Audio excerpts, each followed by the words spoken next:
Bismillah ar-Rahman ar-Rahim.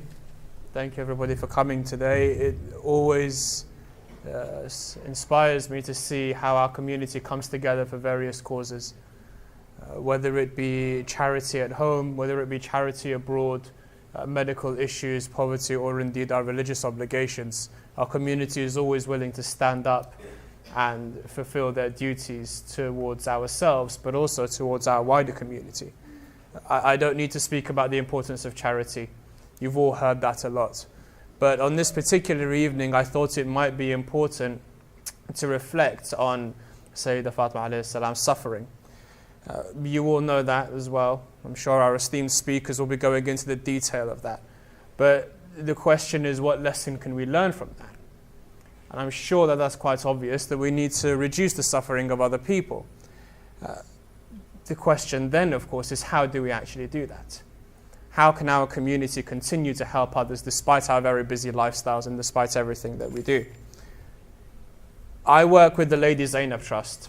The Lady Zainab Trust helps people with blood cancer mainly, but also for various different conditions, most of which will end up taking that person's life, the sufferer's life. The Lady Zainab Trust promotes bone marrow donation. For those of you who don't know, that involves taking bone marrow from one person and giving it to another person. It's a very risky procedure for the patient. Most people think it's a risky procedure for the person who gives the bone marrow itself. And maybe 10 years ago, you would have been sort of right. But the medical advances have been so far that nowadays it's very, very similar to giving a blood transfusion.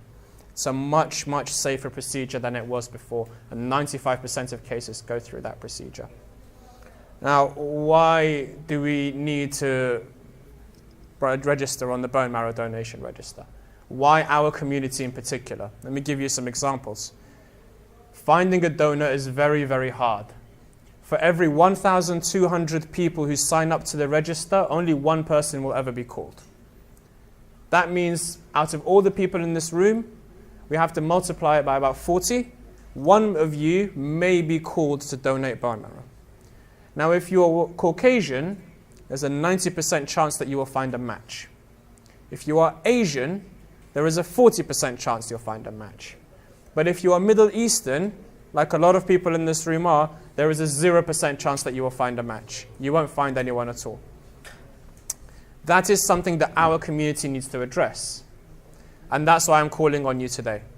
On the 14th of March, the Lady Zainab Trust is hosting an event at the Royal Nawab in Greenford, Perivale. There will be dinner, there will be entertainment served, there will be guest speakers as well.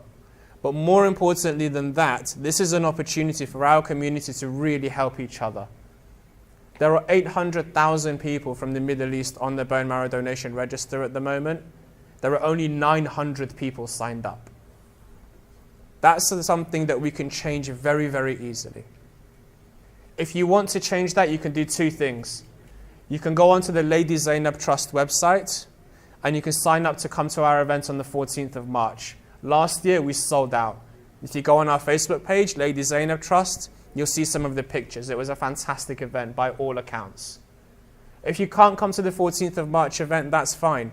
Go onto the Anthony Nolan website or go onto the Lady Zainab Trust website and have a look at how you can register to be a bone marrow donor. I'm not asking you to definitely register, but I'm asking you to have a look at the videos so that if you were to make that choice, you can make an informed and credible choice. I'll be around for the rest of the evening if anybody has any questions. But this really is a fantastic opportunity to just put your name down and maybe one day you can save a life. Thank you.